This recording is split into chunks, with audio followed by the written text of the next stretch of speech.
In today's video, I'm going to teach you how to share your document and invite editors. We'll walk through the quickest way to share your file with others so they can work on it with you.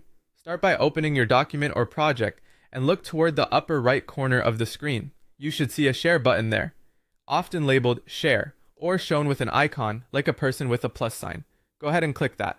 This opens the sharing panel, which is where you'll manage who gets access and what they can do.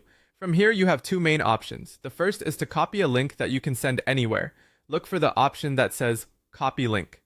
When you click it, the link is copied to your clipboard, ready to paste into a message, a chat, or wherever you need it. Before you share that link, take a quick moment to confirm the access level the link provides. If the goal is to let collaborators make changes, make sure the permission that goes with the link is set to allow editing. This prevents confusion later and saves you from back and forth permission updates. If you're sharing broadly with a team channel or a group chat, the link method is fast and convenient. Your second option is to send individual invitations directly. In the sharing panel, there's a box where you can type their email address.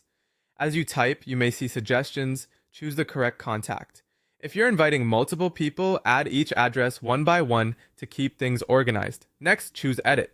This sets their permission so they can change content, not just view it. Selecting Edit is important if you expect them to update text, upload files, or adjust settings. If you prefer to keep tighter control over who can modify the document, individual invites with edit access are often the safest route.